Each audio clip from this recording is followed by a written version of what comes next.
반갑습니다. 삼명명리에 오신 것을 환영합니다. 통변을 쉽게 하는 방법 두 번째 시간입니다. 이번 시간에는 음과 양을 사주에 어떻게 적용하고 어떠한 법이 내에서 추리하고 또 어떠한 징조가 나타나는가 그에 관한 내용을 이야기해 보도록 하겠습니다. 사주를 입수하고 나서 제일 처음에 보아야 할 것은 이 사주에 음이 강하느냐 양이 강하느냐 이러한 것을 먼저 살펴야 합니다. 그리고 음이 강한 사주는 어떠한 특성의 징조가 나타나고 양이 강한 사주는 또 어떠한 특성의 징조가 실제 나타나는가 그에 관한 것을 먼저 살펴보아야 한다는 것입니다. 저번 시간에 생왕고 사절에 관해서 살펴보았죠. 그러면은 저번 시간에 살펴본 생왕고 사절로서 이 사주가 어떠한 오행이 사주 최상을 장악했는가 또는 어떠한 오행십성이 약하고 어떠한 오행십성이 강한가에 관해서 살펴봅시다. 일간이 병화로서 지지에 보면은 인오가 있고 사가 있어요. 이는 화의 생지가 되죠. 그래서 병화일간의 생지가 되고 오화는 화의 왕지가 되죠. 그리고 사화는 병화의 걸록지가 되죠. 걸록과 왕지와 생지가 있어요. 무엇의 화의 또 월간의 병화도 있습니다. 그래서 화에 해당하는 비경급이 아주 강왕한 사주가 되죠. 그리고 시간에 있는 경금은 금으로서 사화가 있죠. 사는 금의 생지가 되어서 경금의 뿌리가 충분하게 되죠. 그래서 허약한 것은 아니지만 약한 거죠. 생지만 있고 또 경금에서 상당히 멀리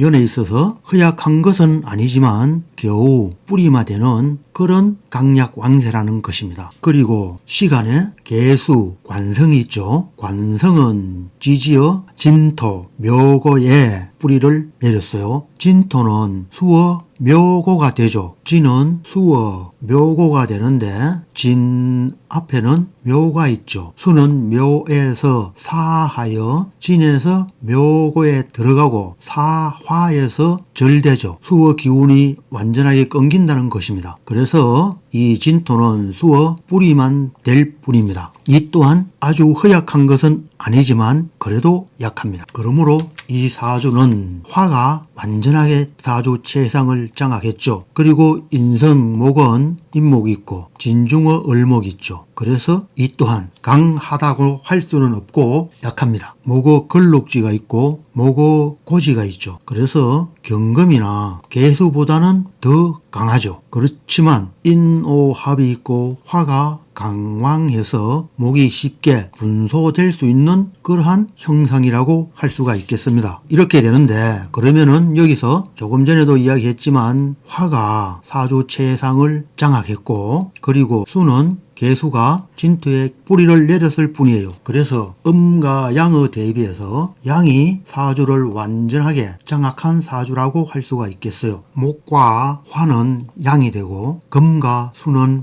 음이 됩니다. 그러면은 이 사주는 화가 사주 최상을 완전하게 장악했기 때문에 여기에 있는 이러한 특성들이 나타나게 됩니다. 화의 특성이 넓게 퍼지고 높게 오른다. 명료하고 밝은 곳에서는 도둑질하기가 힘드니 정당한 것이 된다. 개방되고 확산한다. 그리고 평면적이다. 겉으로 드러난 제도권에 속한다. 거칠고 강하다. 쉽게 변하고 가볍다. 상대적으로 크고 끈기가 없다. 확 올랐다 금방 사그라진다. 명랑하고 불어상을 가진 상이 양에 속한다. 남자가 여자보다 수명이 짧은 것은 양의 특성이다. 이러한 특성을 가진 사람의 성격적인 특성이 나타난다는 것입니다. 그런데 항시 상대적입니다. 상대적이기 때문에 틀림없이 이렇게 확실하게 나타나는 성격이 되는 것은 아닙니다. 그러면 어떻게 봐야 하느냐? 이러한 특성을 가진 경향성이 있다는 것입니다. 수에 비해서 수에 상대해서 이러한 특성이 비교적 있다는 것이지 절대적으로 이러한 성격적인 특성이 나타난다고 하면은 또한 절대로 안 됩니다. 운을 보면은 축에서 자로, 해로, 유로, 신으로 흘렀어요. 이러하면은 사실상 이러한 특성들이 이 시기에서는 나타나지 않을 수도 있습니다. 아주 살짝 경향적으로만 있게 된다는 것입니다. 그래도 비교적 이런 스타일의 사람이다, 이 정도로 생각하시는 게 적당합니다. 절대적으로 이러한 사람이다는 아니라는 것입니다. 이 내용들은 문헌북에서 출판한 왕초보 사주 명리나 교보문고 POD의 사주 명리 요소 요점에 다 기록되어 있습니다. 왕초보 사주 명리는 세부적으로 설명을 많이 하였고, 사주 명리 요소 요점은 아주 간략하게 요점만 이야기한 책이라고 생각하시면 됩니다. 왕초보 사주 명리는 초보자들에게 아주 좋은 책이라고 할 수가 있고, 사주 명리 요소 요점은 중급자 이상이 간혹 기억이 나지 않을 때 요점만 살펴볼 수 있는 그러한 책이라고 생각하시면 되겠습니다. 양에 관한 내용을 살펴보았고, 다음에 음에 관한 내용입니다. 이 사주를 보면은 지지에 해자 축으로 형성되어 있고 천간에는 정과 병이 있어요. 그래서 완전하게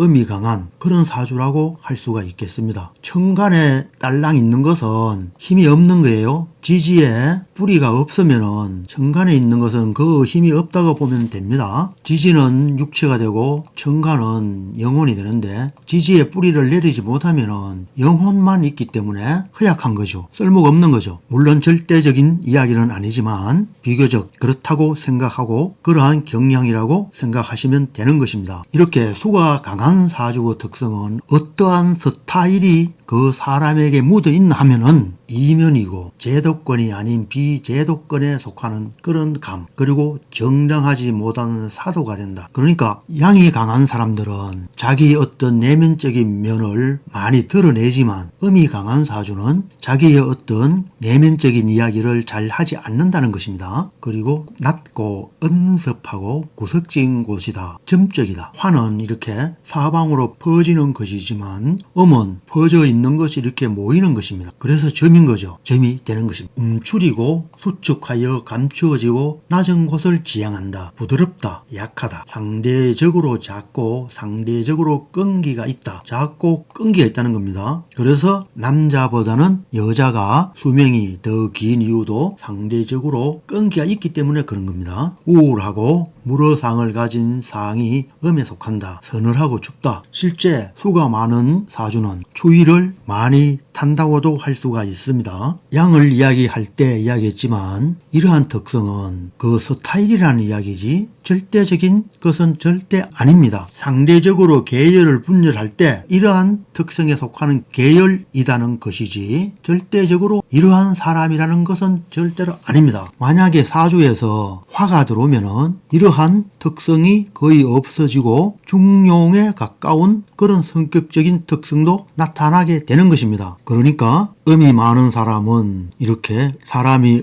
음흉하다, 은섭하다, 어떤 면을 좀 꾸리하다, 그러한 것은 절대 아닙니다. 굳이 계열을 나누자면은 그런 스타일이 살짝 더 있다는 것이지 꼭 그러하다는 것은 절대 아닙니다. 이렇게 음양으로서 제일 처음에 사주를 세우고 나서 음이 강하냐 양이 강하냐 이런 스타일을 먼저 찾아서 감을 잡아야 됩니다. 상대적으로 이런 계열이 있다, 이런 계열이 있다. 그래서 대운이나 세운에서 적용을 할 때 이러한 스타일을 징조에 대비해서 어떤 감을 잡으면 된다는 것이죠. 이렇게 하여 음과 양의 특성을 살펴보았습니다. 그런데 양은 기가 되고 음은 질이 됩니다. 그래서 음양과 기질을 이야기할 수가 있는데 양은 기고 음은 질이다, 물질이다, 이러한 이야기로도 된다는 것입니다. 그러면은 여기서 말한 방금 이야기한 음과 양은 기질하고 어떤 면에서 다른가 하면은 이 음양은 지구의 대기권을 벗어난 밖에서 즉 달 같은 데서 보면은 햇볕과 그리고 그늘과 두 개가 명확하게 존재할 뿐이죠. 그런데 지구에서는 그렇지 않잖아요. 그래서 어떤 형상적인 면에 대비하면은 이 음량은 우주에서 볼 수 있는 그러한 음량을 이야기하는 거고, 기질은 지구에서 나타나는 음량이라고 생각하면 됩니다. 이 음과 양이 변해서 다시 기와 질로서 형성된 것이 지구 대기권 안이라는 것입니다. 이렇게 형성되는 것은 지구가 23.5도 기울어져서 남방 한계선과 북방 한계선이 생김으로 인해서 물질이 탄생한 그것이 기질이고, 그것이 바로 우리가 볼 수 있는 또한 음과 양이 되는 것입니다. 좀 다르죠? 여기서 말한 음과 양은 형 이상이고 기와 질은 형 이하에 속하는 것입니다.